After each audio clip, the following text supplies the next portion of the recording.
What I think is interesting about this trip is how much Jeffrey Epstein is in the background of all of it, because not literally everyone. The British. Well, no, I thought it was Andrews plus one to the dinner. Welcome to Pod Save America. I'm Jon Favreau. I'm Jon Lovett. I'm Tommy Vietor. On today's show, we're going to talk about a possible U.S.-China deal to save TikTok, Trump's war on the legacy media, and the split among New York Democrats over endorsing the party's nominee for mayor, Zohran Mamdani. Then Lovett talks to Senator Chris Murphy about his latest warning that, quote, something dark might be coming. No shit. Speaking of which, let's start with the fallout from the assassination of Charlie Kirk, which right now is the central focus of the president, the White House, the Republican Party, right-wing media, and the MAGA movement.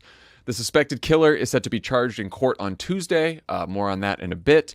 But before the FBI had any idea who killed Kirk or why, Trump promised to go after any organization that has contributed to any of what he calls, quote, radical left political violence. What does he mean by that? We still don't know for sure, but Trump has expanded on his remarks. He did it over the weekend and then in the Oval Office on Monday afternoon, as did Stephen Miller on Monday when he appeared on Charlie Kirk's show, which was guest hosted by Vice President J.D. Vance. Let's listen.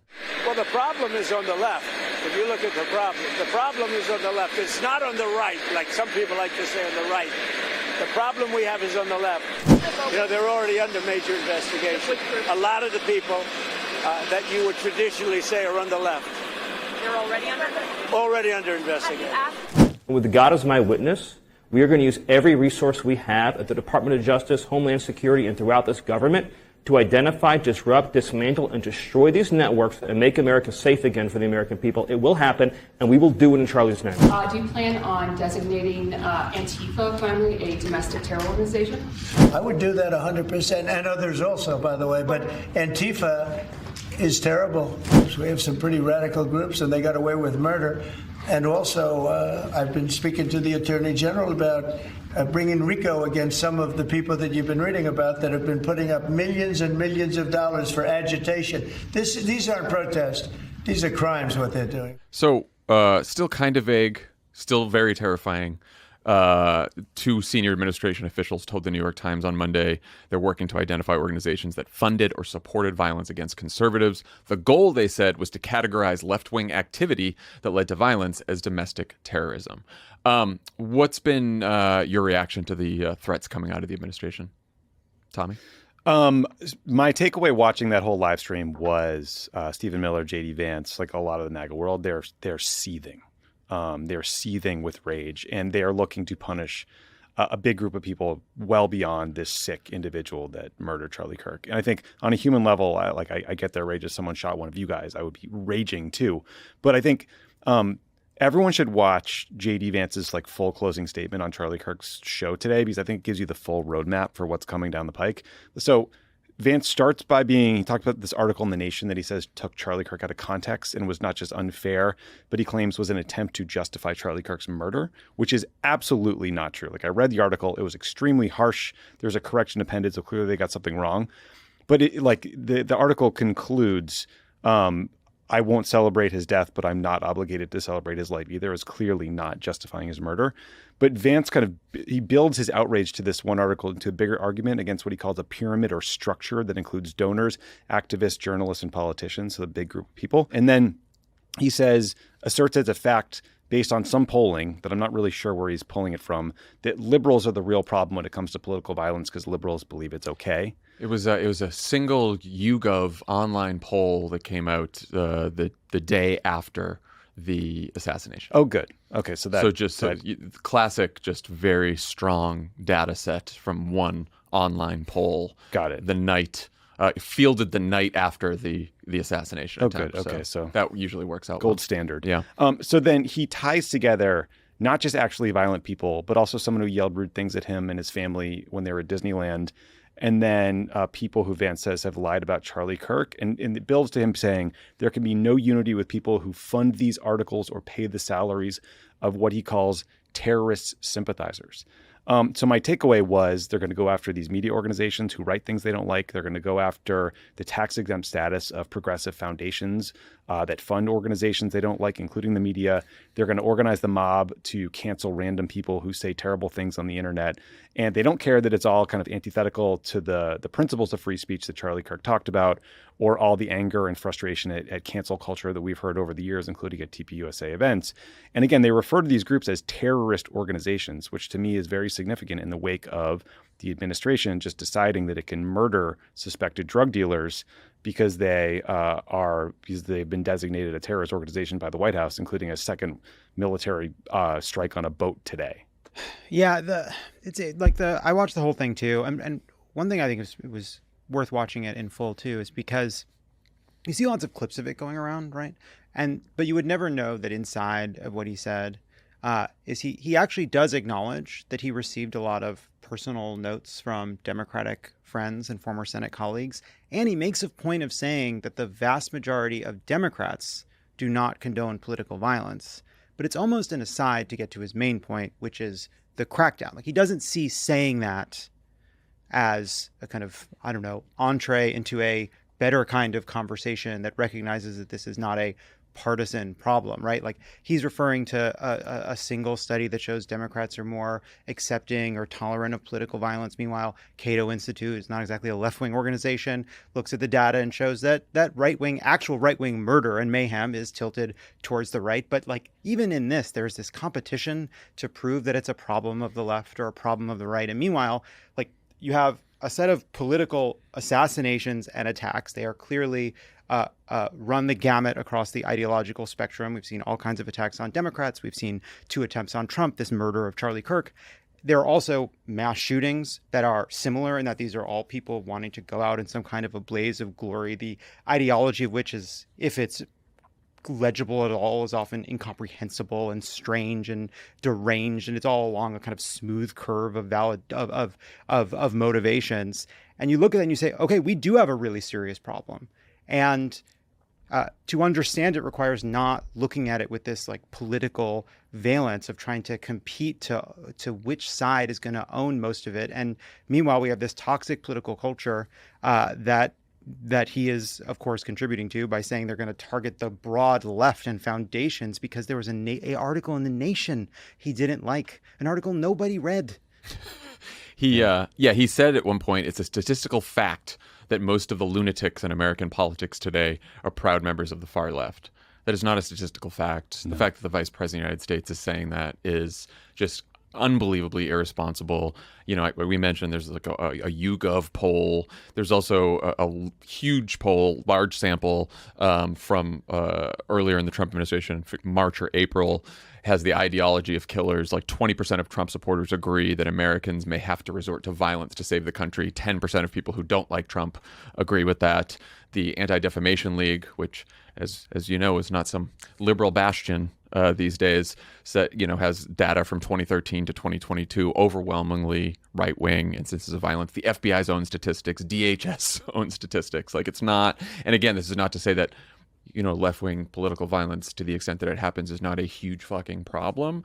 But like, the statistics tell a very different story. And at the least, maybe if you're the Vice President of the United States and you're trying to bring the country together, you don't just jump up there like you're a poster on social media and decide to lay it all at the feet of the left incorrectly. Right. And 2 little things on that. I mean, one, I think broad-based, you can ask people, like, do you support violence to advance some political agenda? They might say yes. When you get more specific, okay, would you support assassination? Would you support physically harm people? The numbers go way down and down and down, right? So it's like 7% or something. It's too many, but it's small. And then also the most important thing, though, is that I think when you look at kind of the body of research, studies find that Americans are more likely to support political violence if they think the other side also holds those views. So if one party says they're coming for us, it's only a matter of time, that is going to lead that party that feels attacked to support political violence. So that's why J.D. Vance and Trump's message and Stephen Miller's message of like rejecting unity and targeting the other side before they get us is quite scary and dangerous. Yeah, that's from that G. Elliott Morris. Yes. Has a Substack about that, which I really would encourage everyone to read, because there's an actionable item out of it, which is the more you share and let people know the fact that there's only, a tiny, tiny percentage of Americans who actually, support political assassinations or violence like that, the more it helps sort of reduce both sides, support for that kind of thing. Yeah, there's also a morning consult poll came out, and it showed that there's basically unanimity around people blaming political rhetoric generically, social media, and mental illness of any kind of a killer. But then you get into the details, and Democrats blame Republican rhetoric, Republicans blame Democratic rhetoric, Democrats blame Trump, and on and on and on.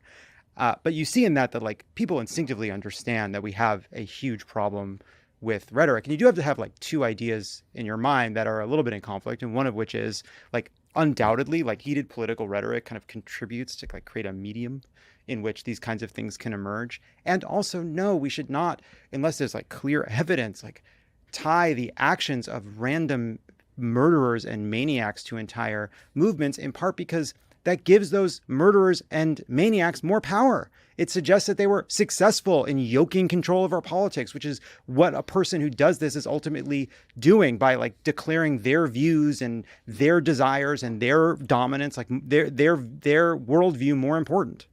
I was trying to figure out how this is going to go, how the sort of legal attack from the administration on these groups could unfold. So I was asking around.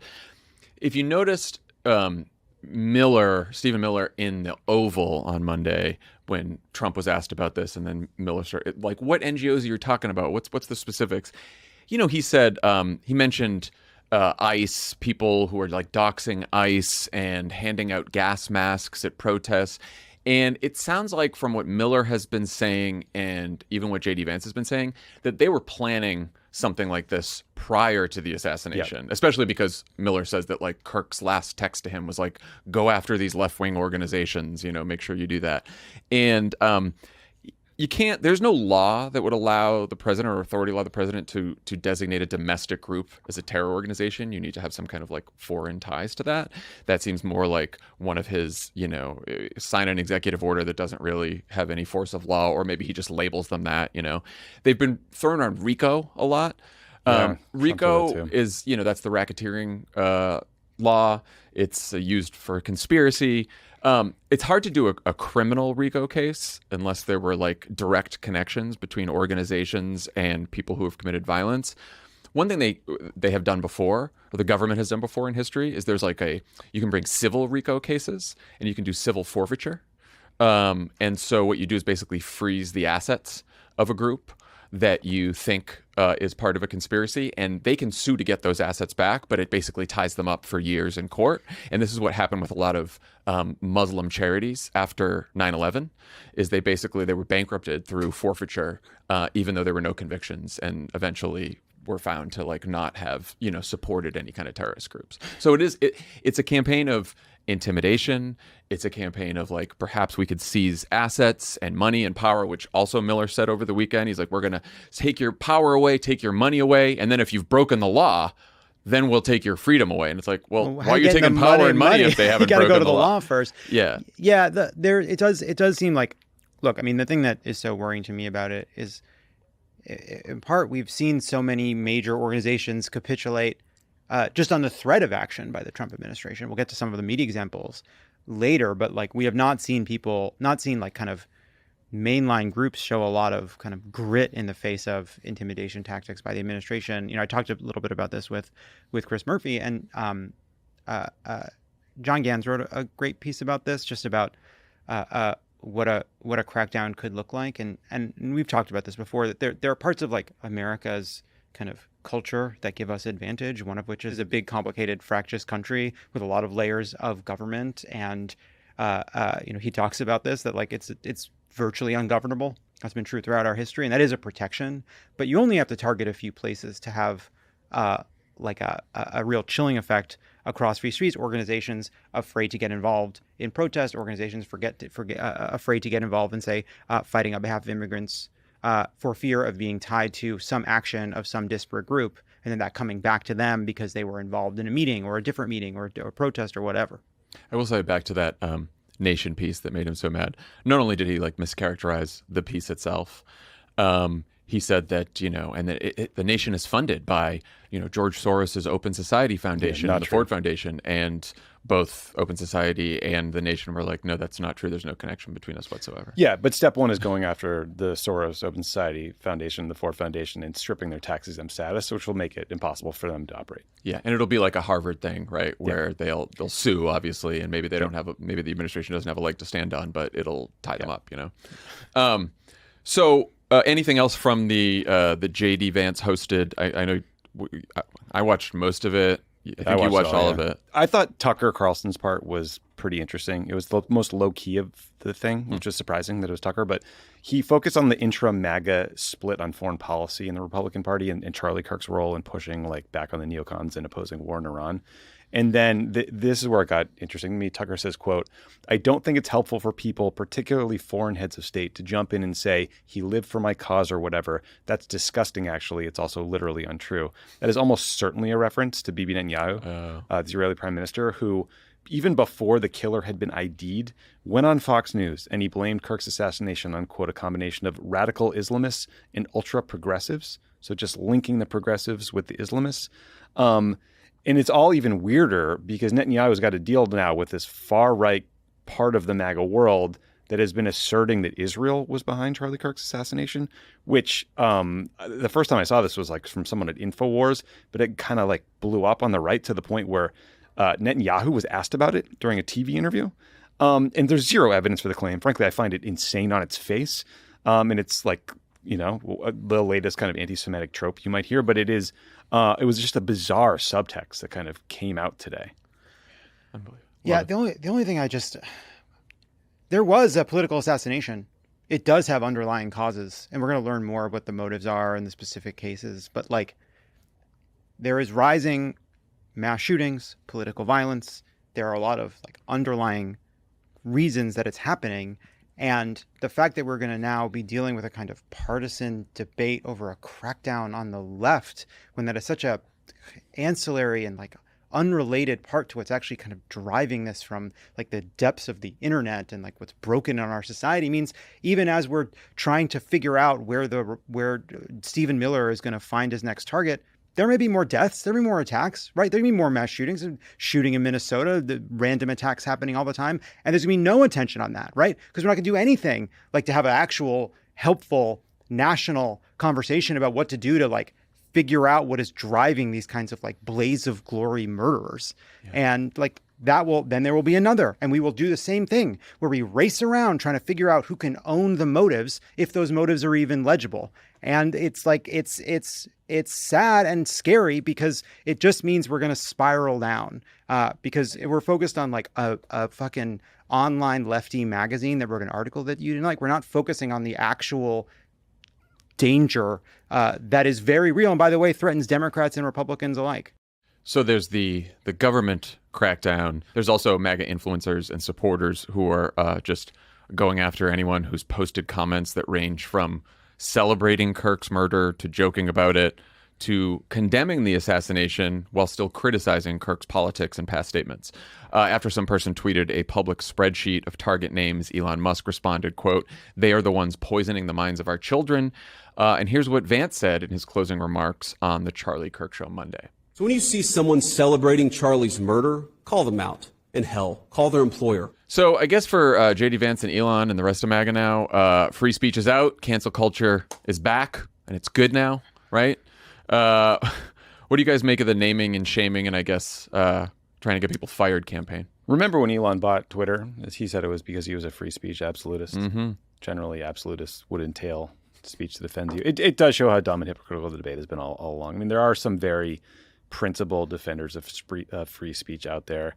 And then there's a lot of people who just mean free speech is speech I believe in and I think we've always known that MAGA was full of shit on this, that Trump was full of shit on this, because last month he had an executive order about prosecuting people who burn the American flag. That's been a test case for decades for free speech.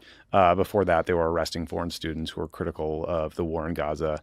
Now we're getting people fired for saying shitty things about Charlie Kirk. I'm not defending any of those comments, but when people complain about cancel culture, I think they're very rarely talking about anything a political leader or politician did. It's usually just online mobs.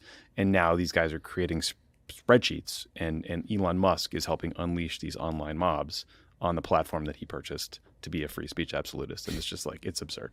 You know, Epstein turned all of us into conspiracy theorists, and now like the right is turning themselves into a bunch of narcs, the way they said that the left had become a bunch of fucking narcs. And like I am like, there is like a real like hardening and like viciousness online, and there's a lot of kind of performative indifference and a lot of kind of performative effort to like that somehow you demonstrate your political bona fides by not caring about a political murderer. It's all like, I think it's like depraved, and it's also stupid, especially like you can despise Charlie Kirk if you don't feel terrified about where this leads, like you're just not paying attention. But like a culture in which people are policing each other online and then Googling and searching through records to find where they work and call them. Like, you may get a nurse fired who said something heinous, right? You may get a teacher or administrator or a college out of their jobs. Like, that's absolutely true. But like, is this collectively, are we all happy with that world? The government doesn't need to crack down on free speech because we've built a panopticon where everybody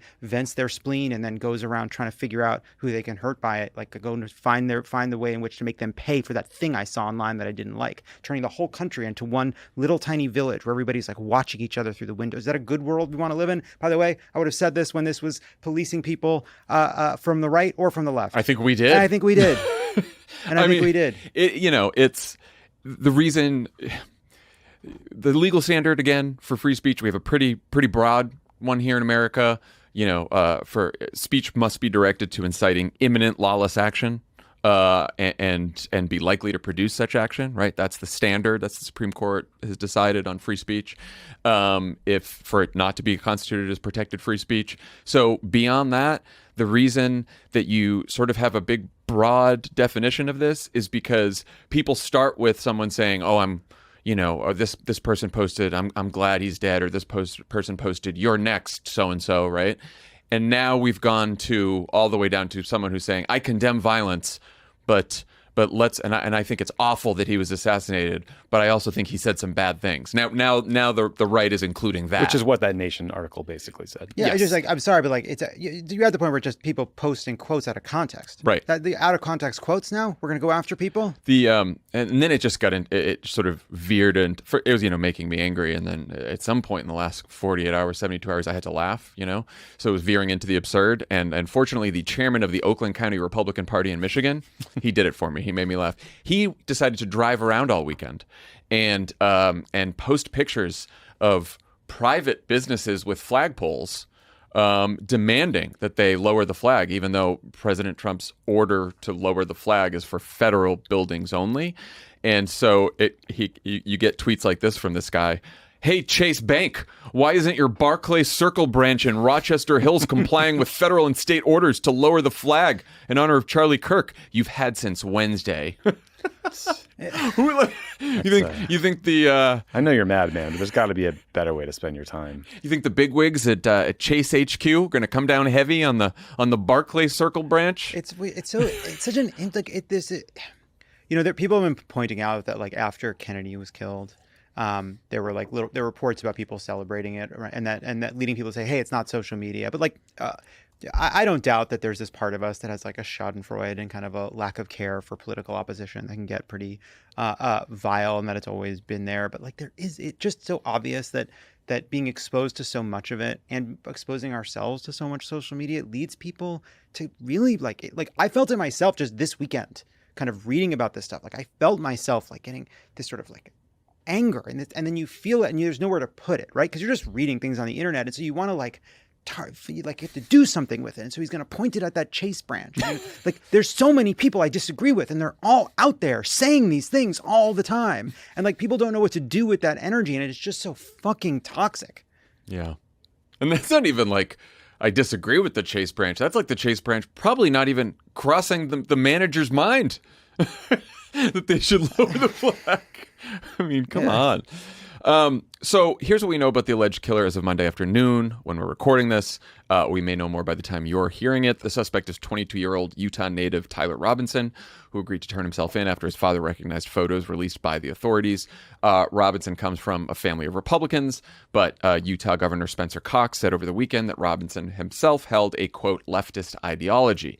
6 sources familiar with the investigation also told Axios that Robinson was in a romantic relationship with his transgender roommate, who they said is being, quote, extremely cooperative with the investigation. And Kash Patel and Dan Bongino, the podcasters running the FBI, fucking all dream. We can all dream, yeah. Said on Monday that Robinson had a, quote, obsession with Kirk, that he sent text messages before the shooting saying he had a, quote, opportunity to go after the conservative activist and that he was going to, quote, take it. And Robinson had been linked to DNA evidence found at the scene. Speaking of Kash, Fox News reports that his job may be in jeopardy in a story sourced to 10 sources in the Trump administration. Apparently, Pam Bondi and Todd Blanche have, quote, no confidence in Kash, and, quote, Pam in particular can't stand him. Live tweeting incomplete information about the investigation from Reyes in Manhattan didn't exactly help. Reyes? Reyes. You got it. Yeah. I don't know. I'd never heard of it until I read about him going there. Reyes. It's Reyes. It's Yeah. 100% Cool. Reyes. Have you been? Fancy restaurant. Kash is going to face a Senate hearing on Tuesday. I'm sure that will be fun. But until then, he's been doing the rounds on Fox to defend himself to the network's most important viewer. Let's listen. Could I have worded it a little better in the heat of the moment? Sure. But do I regret putting it out? Absolutely not. I was telling the world what the FBI was doing as we were doing, and I'm continuing to do that. If you go back and look at historical cases like Luigi Mangione and the Boston bombing, how long did it take the Bureau to release information to the public? We're not doing that. Those 2 manhunts took 5 days, and they happened in downtown major metropolises. We apprehended our suspect in 33 hours because we were transparent and open. So anyone that thinks that the FBI is not on top of its game and that me and the deputy and everybody in leadership in our Salt Lake City field office in Quantico is doing anything politically, I'm not having it. And if you've heard anything else about it, they are lying to you. He's not having it. Not having it. For those watching on the YouTube, you will notice that he's doing something you just cannot do if you're doing TV, which he's looking at the monitor above him, his camera at himself constantly, which just makes you look so shifty. What I was doing was telling you all what the FBI was doing as it was doing it, which is what every FBI director is That's how famously law supposed to enforcement do, works. right? When law enforcement is conducting a law enforcement operation, an investigation, you're supposed to just keep people abreast of every detail. Yeah, Bob Mueller used to tweet, "Got one, just getting clear." He said something in another, maybe it was this interview about the DNA evidence that they collected from the crime scene, and it's like, why Towel are you, and- do you understand why you share information, right? Like, is it to help? It's to help people either to protect their communities or maybe to find somebody. No, it wasn't like you like, I'm gonna overrule you guys. I think we should put the guy's picture out there, Dude. You know But what I mean? he was saying that though. He was talking about how like he gave a TikTok of the key events, and one of the key events was what time he and Dan Bongino landed on the ground in Utah, and then they Walked in decided the woods. They decided to release the photo, and it's like, do you think that was the first time the FBI has released a photo That of a doesn't make suspect? any sense. It was crazy. He's like, we apprehended the father turned him in. What did you Exactly. do? What the fuck did you do? Yeah, he tweeted, "This is The what happens father when you let turned him cops in." be cops." Like, no, the dad turned him in. You were there to receive the information from the dad? Yeah. Also, he's like, would I have worded it differently? Sure, but, buddy, you tweeted misinformation about your own investigation.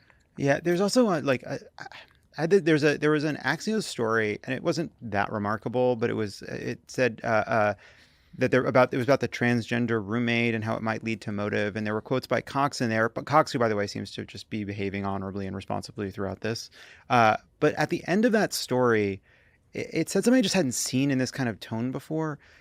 It said it's pretty clear that Robinson's roommate knew a lot and didn't say anything after the killing, so they're a person of interest officially and cooperating.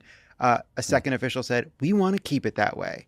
That is a really strange story to come out of law enforcement to Axios, right? So weird. And it Especially since one of the sources said the person was extremely cooperative and made it sound like they're like really happy to have that cooperation, which is why they didn't release the name or identity of the person. And then that official at the end, I thought that was weird. And so I don't know. I don't know who this official is. Maybe it's a career person and maybe just a strange quote. But throughout this entire couple of days, we had the Wall Street Journal reporting incorrectly about the bullets. We had a Guardian story that had some incorrect information that they had to withdraw. And then you have these kinds of stories. And because we have someone like Kash Patel, who's a mix of kind of partisan loyalist to Trump, plus also a deeply strange incompetent, you don't know what the balance is and you don't know where these quotes are coming from. Like, is this a story that's because they're just trying to prove they know stuff and get stuff out there in a kind of unhelpful and kind of ham-fisted way? Is it because they're actually like wanting to put it out there into the world that there's this transgender person connected to it, as you have Elon Musk saying there's like a transgender terror cell operating, despite the fact that there's that Cox has said this roommate is cooperative. So I just found myself reading this and saying, oh, I'll never know. It's hard to know because we have a couple of partisan hacks that aren't prepared kind of running this department. Just Kash Patel is grossly unqualified for the job. He was a low-level prosecutor at DOJ. Then he was an aide to Devin Nunes before he got into Trump world, where he was like a low-level NSC guy before getting some garbage time gig at the DOD. And now, that's enough for me. There was no like law enforcement experience. He's talking about how he walked the crime scene in Utah. It's like, buddy, I'm sorry. Did you learn about that on Capitol Hill? Like, what value did you add? What training allowed you to walk the crime scene? Did you put on a pair of blacklight glasses and kind of what are you talking about? Someone on Twitter tweeted that Patel permanently has the facial expression of someone walking through Dubai customs with a brick of cocaine. So funny. And then really good. Tim Dillon said, comedian, said he wouldn't trust Kash Patel to investigate a dispute with DoorDash to get him a $10 credit. So that Fox story is sort of hopeful, right? According to Fox, the White House, the AG, the deputy AG all have lost confidence in Kash Patel. I would bet big money that the rest of the bureau doesn't like him either because of the way he's politicized the place and pushed out people. So the one interesting thing is the White House just installed a new second deputy director, because you always have a backup deputy director who a lot of people think is in place so that in 90 days he can take over, because under the Federal Vacancies Reform Act of 1998, you can fill in for the director if you've been in the job for 90 days. This is like that Missouri Attorney General, I think, that they grabbed. Yes. Yeah, so someone said he'll get Billy Longed, which is the IRS commissioner who is now the U.S. ambassador to Iceland. A story we didn't even talk about because it's just one of 20 things that happened that week. Yeah. Tommy, speaking of that, I know you talked about this last week, but Kash is also being sued by some former agents for firing them. Yeah, 3 career agents say they were wrongfully terminated. Like the one story that just blew my mind. So there's a guy named Brian Driscoll. He was a career agent. Like when you read his bio, it's like absolutely incredible. Like he kicked down the door, took out some ISIS guy himself, saved a 5-year-old. You're like, holy shit, this guy's a hero. So during his vetting, he's asked questions like, these are verbatim from a 29-year-old White House liaison. Who did you vote for? When did you start supporting President Trump? And have you voted for a Democrat in the last 5 elections? Kash Patel told him, as long as you hadn't given to Kamala or posted on social media, you'll be fine. So that's how seriously they're taking this. So Driscoll was supposed to be installed as the deputy acting director, basically like keep the trains running until Kash Patel is nominated or confirmed. But the White House made a clerical error in the press release, and they announced him as director. And when they called over to be like, yo, do you want to fix this? They're like, no, we're good. The White House refused to fix the error. They didn't want to admit their mistake. And what's wild about this is if you go back to the original story about Driscoll in the Times, when he was there was a moment because he has a funny picture. Mm-hmm. His picture, that mustache, and he kind of has like a weird smirk, and everybody thought it was like the hipster FBI guy. In that story, they joked about how him being acting director felt like some kind of mistake. It actually was. It was a mistake. Yeah, it was a mistake. Incredible. It also sounds like Stephen Miller's really running the show. No surprise, but which at DOJ, at FBI, at DHS, at ICE, everywhere. Busy. Just one thing, like that story about Driscoll, there's a part at the end of it where Kash Patel fires a seasoned veteran of the FBI while his wife is dying of cancer for not being sufficiently loyal, and it I do think it's as we talk about some abstract or an imaginary version of what a crackdown could look like, it's both I don't know if it's a mix of kind of, hopeful but terrifying that people as incompetent and cruel as this are going to be running it, because Kash Patel has alienated a ton of people. It's probably why they need to have somebody in the wings to replace it. But it is worth remembering that these are not some crackdown that it's going to be run by Pam. It's not going to be run by other people. It's going to be Pam Bondi and Dan Bongino and Kash Patel trying to figure out how to go after people. And these guys are fucking bozos. Yeah, I wish Stephen Miller was too, but he is not. He is not. Hey guys, it's Tommy Vietor. You can support the work we do here at Crooked Media by becoming a member of the Pod Save America YouTube channel. When you sign up, you get subscribers-only shows and ad-free episodes of Pod Save America, Pod Save the World, Offline, and Love It or Leave It. Plus, it's the most direct way to support us as we build a counterweight to the right-wing media. So click on the join option on the Pod Save America YouTube channel, and thank you for watching. Today's presenting sponsor is SimpliSafe Home Security. As we head into the fall, the political world gets louder and more intrusive. Your home needs to be a true sanctuary from all that.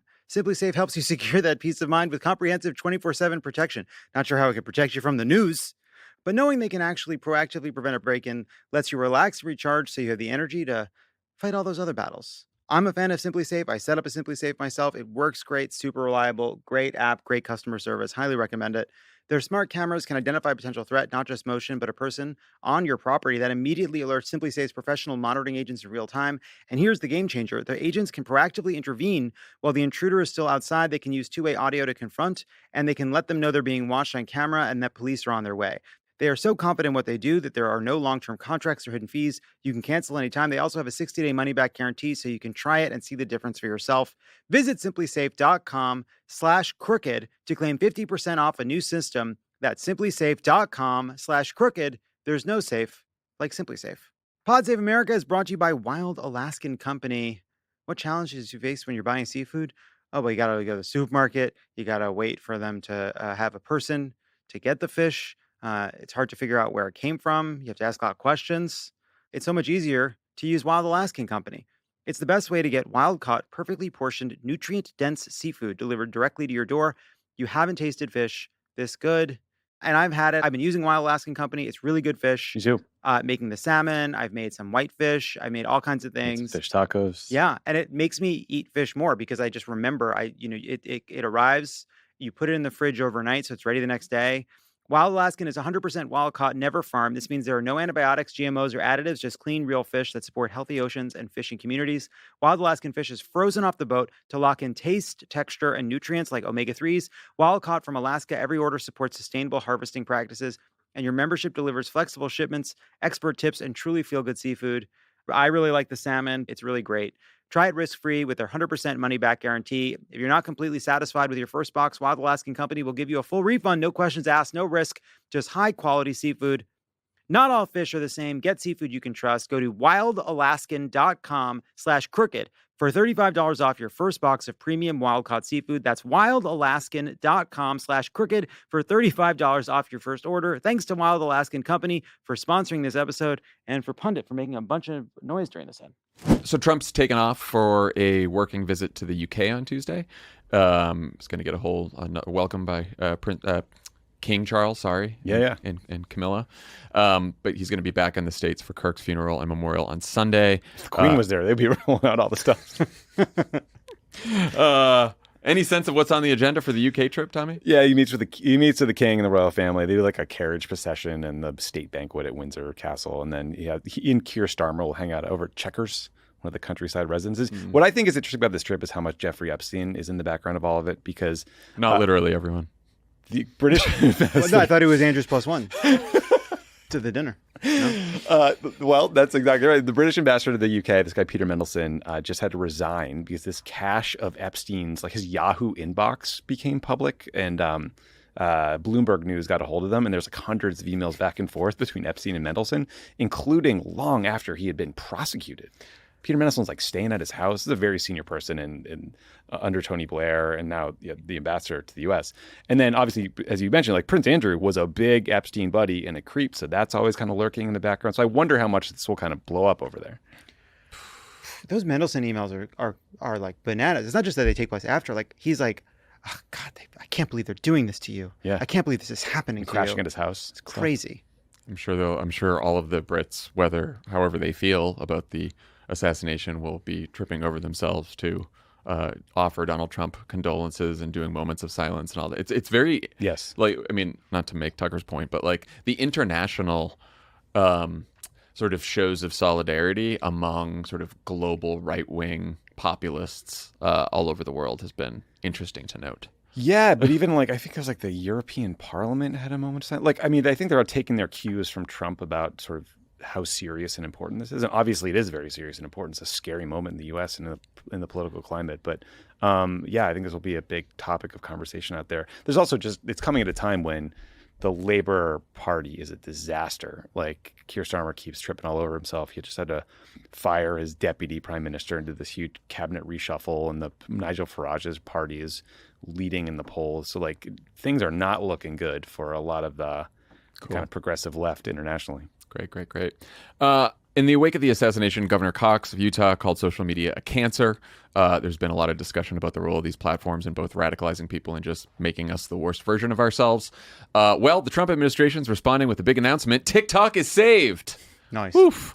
The deadline for ByteDance selling the app is Wednesday, but after multiple extra-legal extensions by the White House in violation of both the law and a Supreme Court order, but whatever.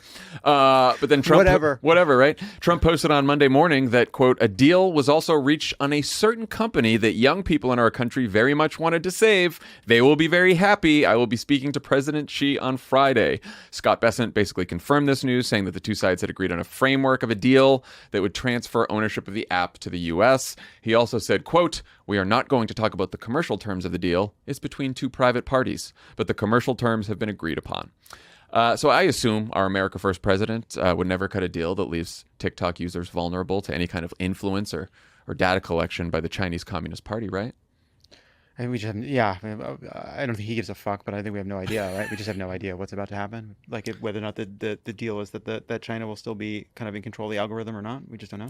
Do we know? It seems like it seems like the Chinese side of the negotiations did mention something about licensing the algorithm, which was something that was first floated, I think, by the White House back in April on this. So basically, the Chinese continue to have control of the algorithm, license it out to whoever buys it in the U.S.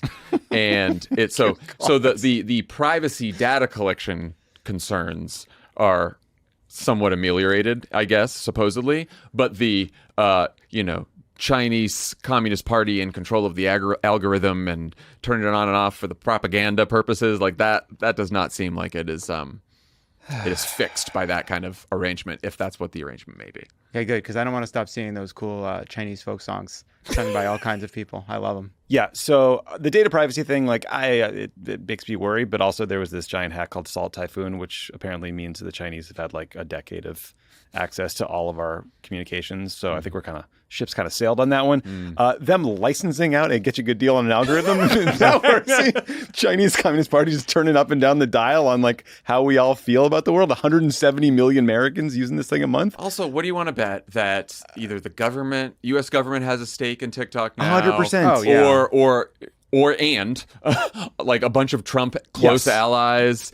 There was some kind of a deal there about who the fuck knows what they said? It is either going to like a giant billionaire Trump fan, like a Larry Ellison type, or like someone backed by 1789 or whatever the hell Don Jr.'s VC thing is called. Like it's going to be a political ally of Trump, which I think we just have to step back and be like, okay, so that means Trump will have a huge say over TikTok. Elon Musk owns Twitter. Mark Zuckerberg will do or say anything Trump wants to avoid regulations. So see you later, Facebook and Instagram.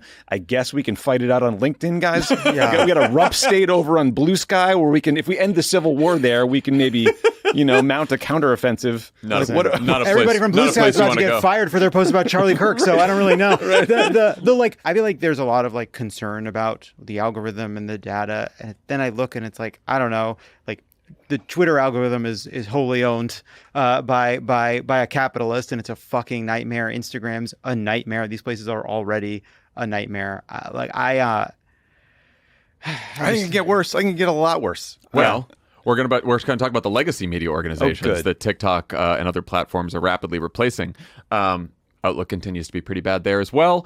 You'll remember that in July, CBS's parent company agreed to settle Trump's absurdly meritless lawsuit over 60 Minutes to the tune of $16 million so that the administration would approve its merger with Skydance, which is owned by the son of Trump ally Larry Ellison.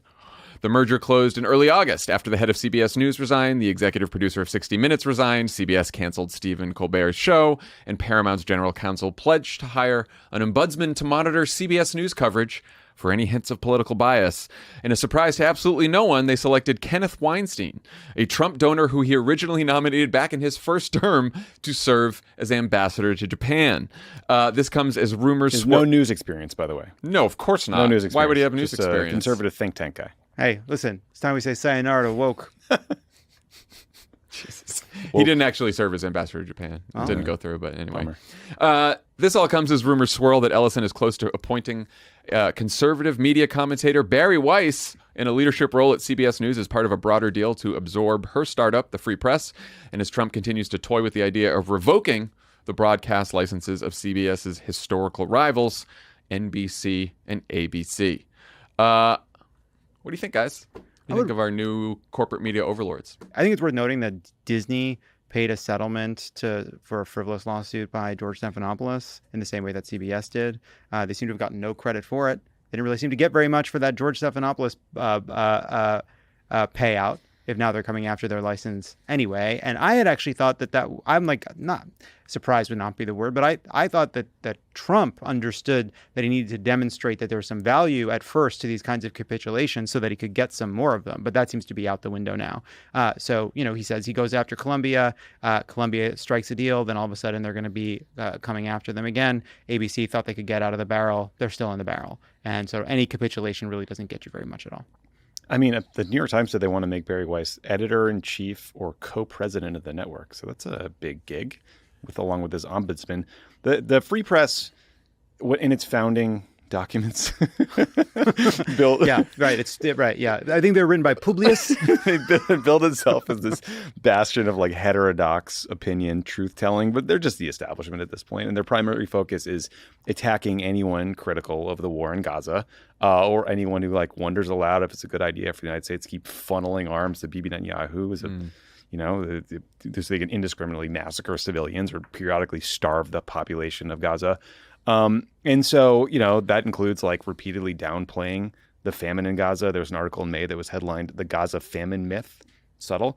There was a video from the Free Press suggesting that it was unfair. They did this big piece about how there had been images in the news of starving kids, and that news publications were bad because they didn't mention that some of those kids, I think most of those kids in the story, had pre-existing conditions. And then they made a video kind of responding to their reaction to that piece, and it was tweeted out by no other than Bibi Netanyahu himself. So again, they're just sort of like helping out the powerful here. And, I think what's so weird about it is what Bari Weiss has built at the Free Press, I think, is the opposite of what CBS wants to be, which is down the middle, nonpartisan, to the point of feeling tortured at times, kind of old school, just the facts, ma'am, boring ass reporting. And she is a partisan actor whose primary skill seems to be ingratiating herself with the most elite billionaires who are like really mad at the left and want to fund this kind of stuff. And like I had a little dust up with they called Ben Rhodes Hamas because he was critical of their piece the other day, which is nice. And then I had my own little dust up with the Free Press the other day because I tweeted on the day Charlie Kirk was assassinated. I tweeted that it was sickening that video of his assassination was getting pushed into our feeds all day long over and over again. And the reason that bothered me was because there was clearly an algorithmic incentive for Elon Musk to make this snuff film go around. And also there are influencers on Twitter who get paid per view, right? So you have something inflammatory or horrifying that could scar his friends or family or anyone or kids who were on Twitter that day. It's disgusting that Twitter is just like pumping that shit. And Barry's partner, Nellie Bowles, wrote this piece attacking me, among others, and saying, well, it's far more ghoulish to slaughter a polite conservative than, to talk about the algorithm, like suggesting that I hadn't criticized the assassination itself. And she goes, funny to see where their outrage goes. Like she had ignored that my previous tweet was saying what happened to Charlie was horrific and indefensible and condemning political violence, right? So it is just like, it is that kind of partisan hackery bullshit that CBS is acquiring for $200 million and making the sort of editorial lens for the network. They also, they clearly think of themselves not as partisan hacks, but like center-right thinkers, like Tyler Cohen had a piece there today about how the cancel culture on the right is just as bad as when they complained about it on the left.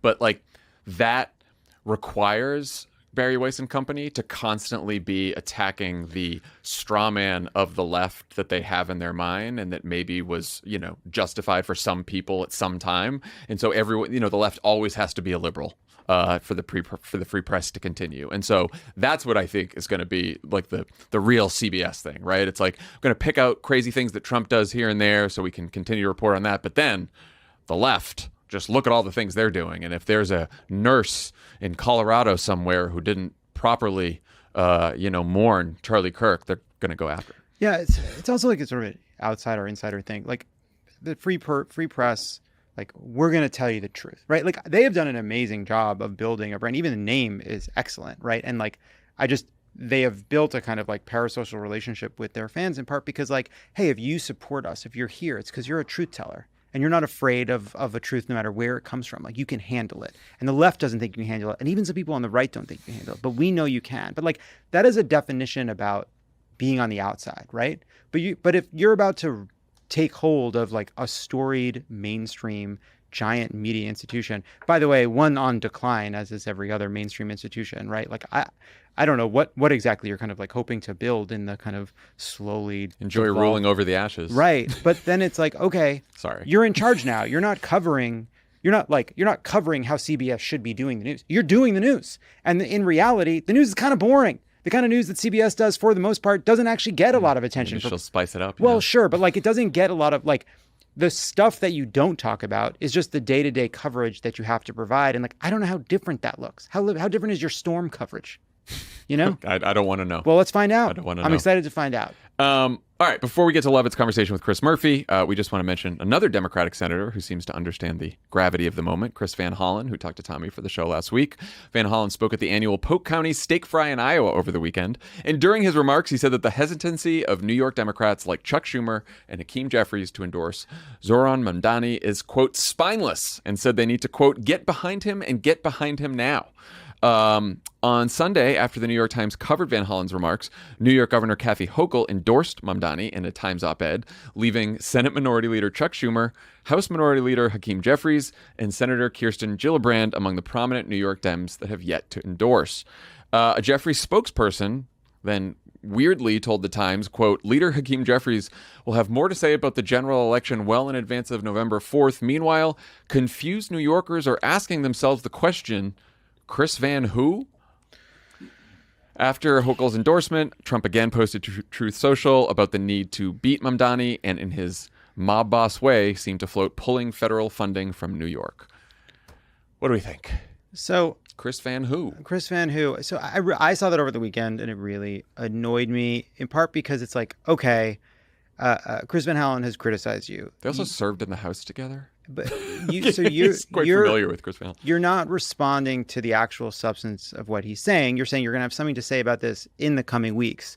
But you're going to come back with like a dig that feels like it's from another era of political media where it's like, haha, got him. But it's like, who's seeing this?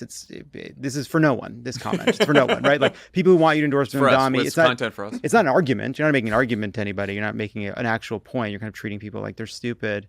And then you think, okay, you're going to get to this in a couple of weeks. What's going to happen in a couple of weeks? Mamdani's not going to fundamentally change his views on anything. If you're not going to endorse, that's a huge fucking problem. If you are, why are you going to be dragged to it? Being dragged to it doesn't help anybody. Right. First of all, it's embarrassing for you. It makes people feel like you're not doing it for any other reason than political expediency. You're not actually helping him because you're making it look like it's reluctant. And by the way, you're still going to get the same blowback from Trump and every other person. So it's just bad politics to me. And then you look at and then Hochul comes out and she does it. Great. I don't know if she was pushed by the Van Hollen thing or not. But then it's really a long and kind of empty op-ed that really has nothing to say other than what every Democrat who wants to endorse Mamdani but is a little nervous about it is going to say, which is we don't agree on everything. We don't see eye to everything, but I think he's going to do a good job on affordability and Cuomo's worse, which is not that hard to fucking say. So just say it. Yeah. I don't blame Hakeem Jeffries spokesperson. You're doing their job. You're pushing back, right? Like defending the boss, but it was a bad quote. And I also think like Chris Van Hollen has shown a lot of political courage this year. Yeah. Like he went down to El Salvador to get his constituent back from a foreign gulag. He's just got back from Israel where he was on this show where we talked about what's happening there and called it in Gaza ethnic cleansing, right? So he's like saying and doing some gutsy things. And I think that he is absolutely right that it is cowardice to not endorse Mamdani. And you're right. What's the point of waiting a couple weeks? What's going to happen in a couple weeks? And like I've heard from people who are sort of inside this world that in private meetings, leadership will say, well, we have a lot of donors who are concerned about Mamdani. And it's like, that's kind of what this smells like. It's such stupid politics. I mean, it's just, I just don't understand it, right? And like, if you were gonna not endorse him and you're gonna make them, and that's your final decision, then should have articulated why earlier, You know, the fact that we're dragging out this whole, you're right, you get no credit for endorsing. You still get all the criticism that you got, rightly so, I think. And so what was the purpose? That like later when someone attacks you for the endorsement, you could say like, well, I didn't do it until the very end and everyone knows I was dragged kicking and screaming into it. I also, by the way, think that's going to help you? Yeah, I also don't love that it's like, oh, well, you know what it is. It's those donors, which is like, okay, like you're a coward, so let's blame the fucking Jews. Like that's sort of what it boils down to. That's not. I'm not about what you're saying. I'm not saying. I'm not saying. Nor is that what they said. I'm not saying that's what you're. The religion of these donors. Okay, I don't know what. I know you're not. I know you're not saying that. I'm saying that like this idea that like, oh, they're hearing from the donors. They're hearing from the donors, and this is New York politics. I know what that means, and it's like, okay, so you think if you endorse Mamdani, you're gonna have a big fundraising problem. Once you endorse Mamdani, I have a feeling you're not going to say that. So I'm not suggesting that you're saying that at all. Of course not. I'm saying that like I feel like that's like the implication. Well, it's like there's a lot of Jews that are pretty concerned about Mamdani. Meanwhile, he's doing well with Jewish Democrats. He's like done everything he can to address concerns about that. And the other thing that's interesting about Mamdani is like he keeps having these meetings with business leaders and others that are like kind of instinctively opposed to him, and he's kind of like charming the fuck out of them because he listens and he's curious and he's actually receptive. So I don't know what these conversations that are going on behind the scenes with like people like Jeffries and Schumer, but if it's going to result in an endorsement 2 days before the election, like fucking do it. Meanwhile, there was a local TV news reporter in New York today that reported that according to two sources, Adams is probably going to drop out by the end of the week. So we shall see if that comes to pass. But that was the report today. Yeah, your choices are Cuomo or Mamdani. Pick. Yeah, pick soon. What about Curtis Lee? So well, I'm guessing that Hakeem Jeffries and Chuck Schumer are not going to vote for him. But Cats in Gracie Mansion? No.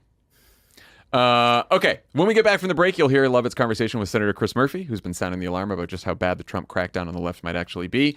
Two quick things before we do that. We want to hear from you. We're asking all of you loyal listeners and friends of the pod what you want out of Crooked's Friend of the Pod subscription. Do you want more exclusive content, better merch, fewer emails, more ad-free shows, more Dan? Everybody wants more Dan. This is your chance to tell us what you love, what you hate, and what ideas you have. Take the survey at crooked.com/survey. Again, that's crooked.com/survey. It's really helpful to us. So yes, please take the survey. I'll be taking it. Great. Yeah, hopefully.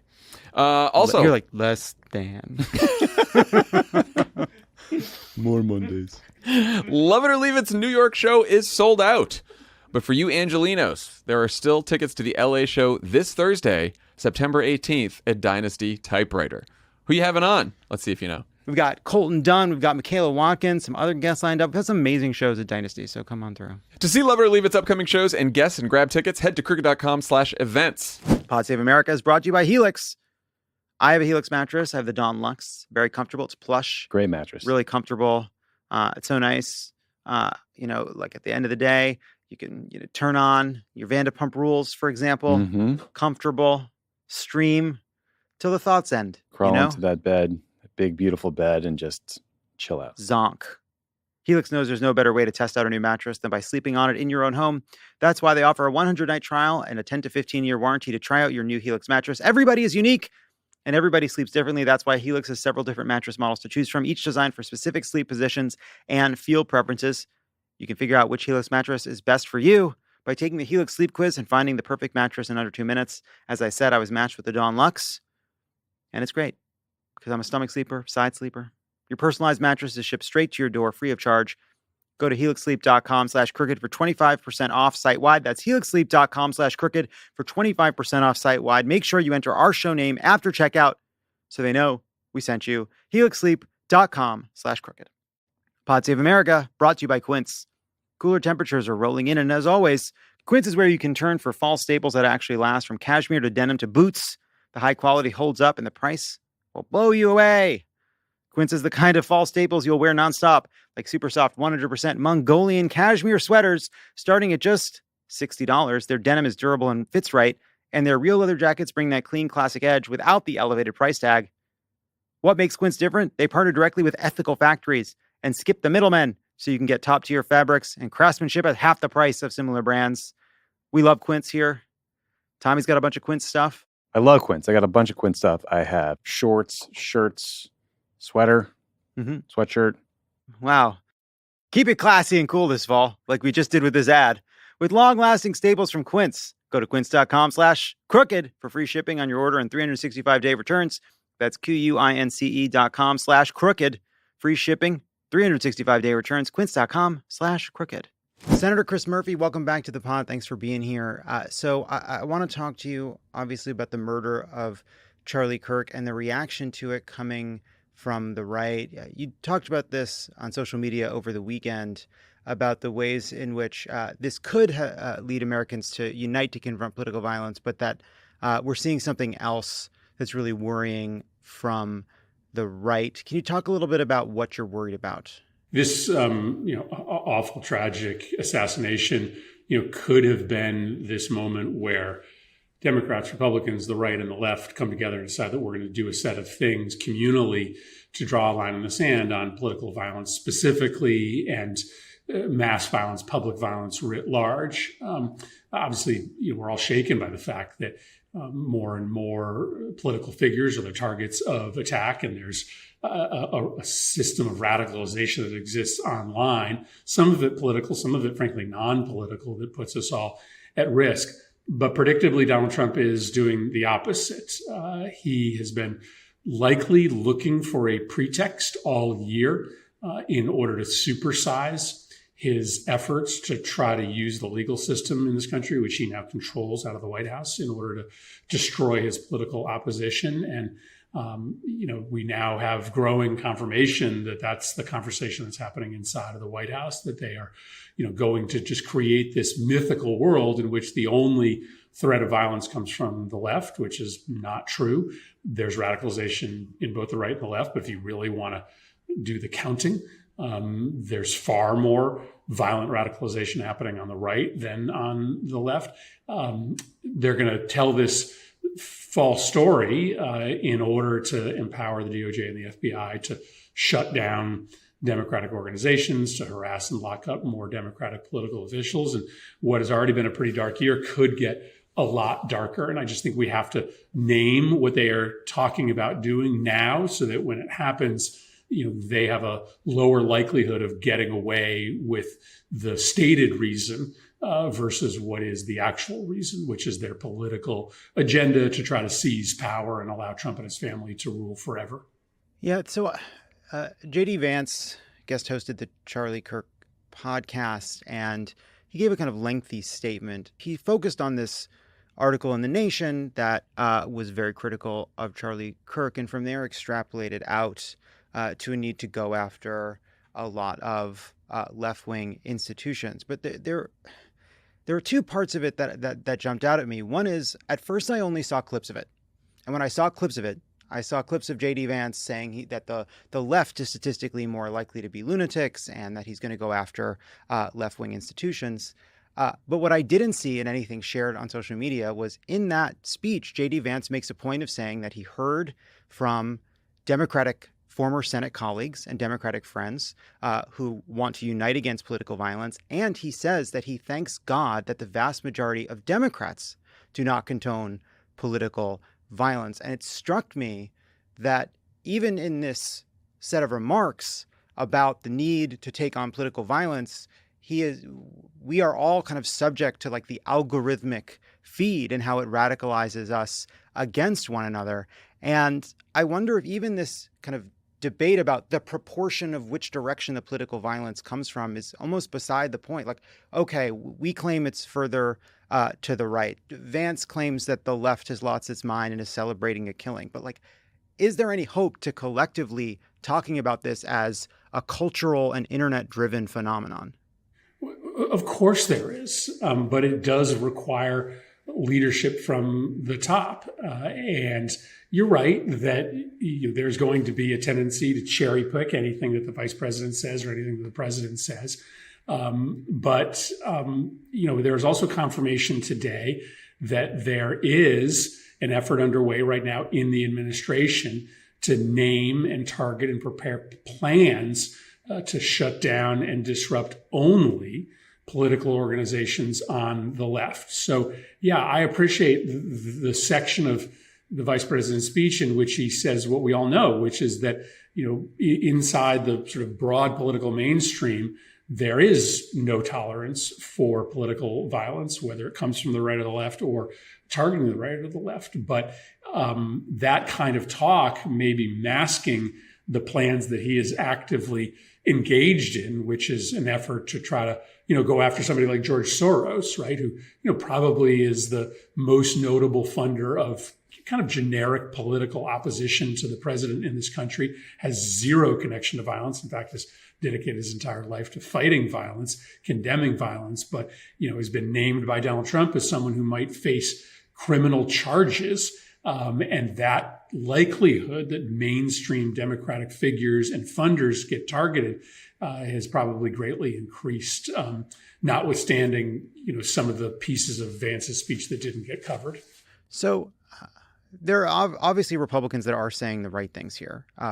Governor Spencer Cox has been a model of trying to demonstrate responsible leadership in this moment. I saw your colleague, Senator Langford, saying what looked to me to be far more responsible than what I've heard from President Trump, obviously.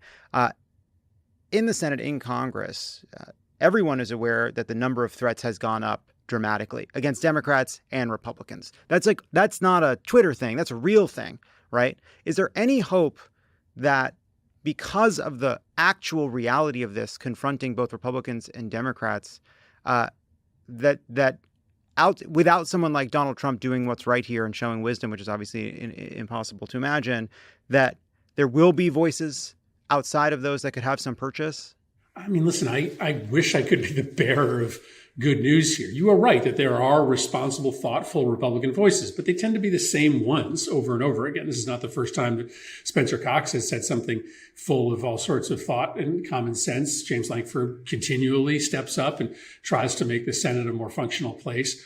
But by and large, there has been no willingness to stand up to the boss, to President Trump, when he does exactly the opposite, when he lionizes and endorses violence, when it happens on the right, and when he invents a world in which the only threat of violence comes from the left. Now, we have an opportunity to do something right now. We're going to confront the budget for the coming year.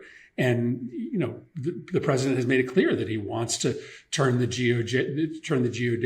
DOJ, even more so than it exists today, into an operation to hunt his political opponents. We could put constraints on the DOJ in that budget. We could require it to have a level of independence that it historically has had.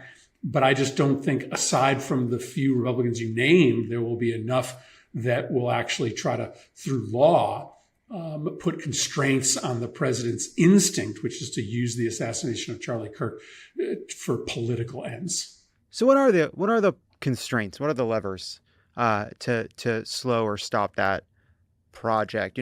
Kash Patel has not exactly shrouded himself in glory in the last couple of days, which actually, to me, kind of, the imagination of what a kind of unchecked Republican administration that's hell-bent on cracking down on its opposition would look like is far worse than what you're kind of seeing in practice. America's a pretty big and complicated, fractious place with a First Amendment. It's a hard project to crack down on dissent in this country, isn't it? It is a hard project, but you don't need to be universally successful. And this is, I think, the reminder that I'm constantly giving folks. If you go to countries that are today very illiberal democracies, places like Hungary or Turkey, you will still see dissent. There are still elections. The opposition party can win, but they can never win at the national level. There's never allowed to be enough dissent and enough support for the political opposition that they are able to win at the highest levels in contests for the president and for parliament. And so I don't want our sort of measure for success in this country to be that dissent has not been completely eradicated. What we have to look to are, the places where the political opposition gets its main oxygen. Are donations being curtailed? Are they trying to consolidate control of the media in a way that only the regime story is being told? Are they targeting just enough people with the criminal justice system to convince a lot of would-be volunteers or activists to stay indoors? I think we are reaching that point where they've done just enough to frustrate dissent, not to eliminate it, that they are going to be able to keep the Democratic Party so weak that we'll be able to compete but not win in elections, which is why this, to me, is a really decisive moment. When they're contemplating ratcheting up their attacks, we need to show that it's not working. We need to actually see in the coming weeks and months there being bigger protests, there being more people signing up for activist and mobilization efforts than ever. And if we do that, then you will sort of prove to folks who may be thinking of sitting on the sidelines now that the times are getting darker, that there's safety, that there's sort of safe space to still remain involved in our democracy. So I'm like almost reluctant to raise this, in part because I do see such an asymmetry. I see like this Manichaean language about a kill or be killed civil war that's from like the highest echelons of Republican politics, whether it's an elected leader or very powerful people, Elon Musk, others, right? It's a very, these are people in positions of power, and that is often set against random people on the internet spouting off, right? Performatively indifferent or justifying or celebrating a murder. And I view that as depraved. I really do. And so, but at the same time, there's value in being, confident in the truth. And there is a strain of that on the left, isn't there? And is it giving in to the argument from Trump and Vance to talk about that? Or is it worth confronting it as real to demonstrate our actual democratic values? Oh, no, I think it's absolutely worth acknowledging it and confronting it. Of course, it's different when it's, just run-of-the-mill political voices lionizing and endorsing violence on the left versus the president of the United States of America doing it.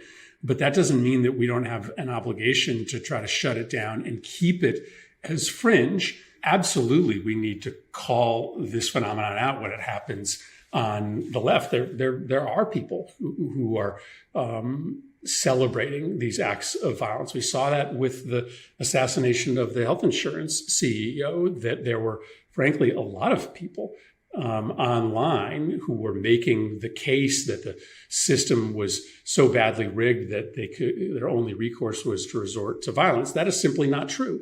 There is no justification for violence.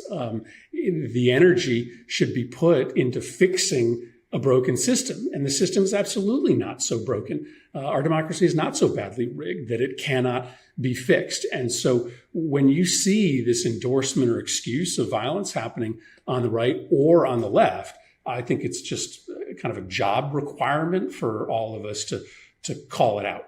Part of this, too, is what people are exposed to, right? What they're seeing. And there's a kind of way in which social media feeds a cynicism and a sense of powerlessness, as well as like this idea of, forget celebrating violence, but like kind of performing indifference to the death of Charlie Kirk or justifying the death of Brian Thompson. It speaks to a kind of a depravity that flows from being exposed to content that points to Republicans as an enemy, as someone that's coming after you, that is targeting you. And there is some truth to the fact that Republicans are in power and there are people that feel as though they're coming after marginalized groups. But there's something really toxic that has kind of creeped in both directions. And I just don't know how we get to understanding and tackling it when it is so politicized, especially when it's coming from Vance and Trump. So I hear what you were saying, right? We live in this world in which each side believes the other is an existential threat to the survival of the nation. And when you believe something like that, then you start to believe that any means are necessary in order for your side to prevail. I mean, I will caveat what I'm about to say with this. For a lot of Americans, this administration is an existential threat to their survival. I mean, they're about to throw 17 million people off of their healthcare. People are going to die because of that. The way in which they are targeting the immigrant community is deeply immoral. But that does not mean that any of the sort of non-conventional, nonviolent means are justified. Here's, John, what I think one of the most important projects we need to be involved in is to convince people that the lines that are perceived to divide us right now, black and white, good and bad, true versus evil, are kind of not the only lines that matter. So yes, we are divided on, issues of taxation and guns and climate and choice, but we're not divided on many other issues, like the way in which our economy works only for corporations and not for regular people, like the way that our local communities have become so unhealthy, like the way that our internet perverts our family's conversation, our kids' existence. There's a realignment that could happen in this country where we decide to actually unite social conservatives and social progressives around a project to dismantle consolidated corporate power, to hold tech companies accountable for their crimes. But we're so addicted to the way that we divide politics today along these kind of static lines of division on mainly social and cultural and other hot button issues that we can't find that other realignment. So I just think that project of kind of finding that hidden realignment that exists is probably more important, especially in the wake of this political violence, than ever before. Yeah, I saw a video going around of Charlie Kirk denouncing brain rot caused by Nick Fuentes. And that was brain rot that radicalizes people against the Jews. And I feel like there are these two ideas that have to be held in our mind at the same time, which is there is a really dangerous right-wing project that is coming after core American values and is trying to change this country in a way that is really dangerous, while at the same time, like, we have a collective fight against the ways in which we have rotted our own brains and hardened ourselves to each other, even when some of our concerns and justifications are real. Let me say just one more word about on the topic we're just closing out, because I think it is important. There is an ability to unite a lot of elements of the right and left around a revitalization of the idea of the common good in America. People are really sick and tired of an economy that is driven by a cult of profit, in which we sort of don't value anything else other than making a dime. This is sort of a virtueless economy, a virtueless society anymore. Trump has exploited that erosion of the common good, that erosion of communitarianism. But there is an ability to sort of reunite the country around that conversation, in which we say, what are the 6 or 7 things we can do to incentivize us to care about our neighbors again? And I think you'll find strange bedfellows if you sort of start with a conversation of why we have been kind of torn away from each other, from our neighbors, in a way that feels very unfamiliar. Before I let you go, Donald Trump just posted about the continuing resolution, the CR. This is about the funding of the government. You've been outspoken. You've been often a lone voice, even in committee, about why Democrats should not be going along with Republicans on the funding fight. What's the status of that? What's happening right now? Where are your colleagues? Yeah, on the specifics of this shutdown, this is going to be a hard fight because I just don't believe that the Democratic Party has an obligation to fund the destruction of our democracy. And if we're going to lend our votes to a witch hunt operation against progressive organizations or colleges and universities or our fellow citizens who are undocumented, I think that ultimately becomes a real moral stain on our movement. So I know we always have this instinct as the minority party to be responsible, but we need to start drawing lines in the sand about what kind of government we're willing to fund and what kind of government we're not willing to fund. And to me, that means trying to stop the healthcare disaster that's about to be visited on our communities, and building some protections into this budget that make it harder for Trump to get away with his lawlessness.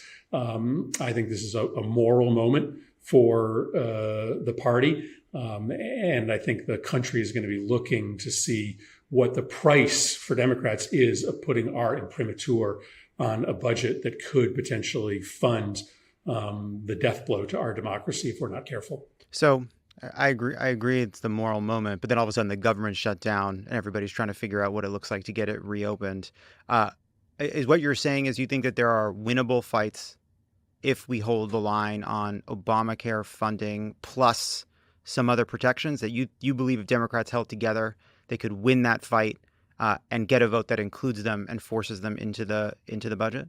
Well, I think my vote is really easy to get, because all I want is for the president to obey the law, implement the budget we write, and for premiums to not go up by 75% later this year. I don't need some big new social program. I'm not looking for Obamacare 2. I just want premiums to not go up and for the president to obey the law. And you ask a common question, which is like, can you win those fights? Well, that's a question of whether Republicans are going to be reasonable or not. I mean, they're in charge. They know that in order to pass a budget, they need Democratic votes. And what we're asking for is not the moon. And if their belief is that unless Donald Trump can act lawlessly, we're going to shut down the government, I'll take that case to the people.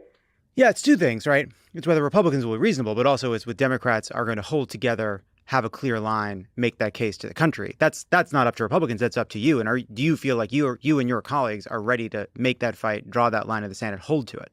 Well, listen, I can only speak for myself, and I think I can win that fight. I think I can say to the American public that Republicans were so committed to the president being able to act illegally, and they were so committed to raising your premiums by 75% that they decided to shut down the government. That's all we asked. And that we have an obligation, a moral, ethical, and representational obligation to ask for those simple things, and they wouldn't do it. And thus, as the party in charge, they decided to shut down the government. I think we can win that argument. Senator Chris Murphy, thank you so much. Appreciate it. That's our show for today. Thanks to Chris Murphy for coming on. Dan and I will be back with a new show on Friday.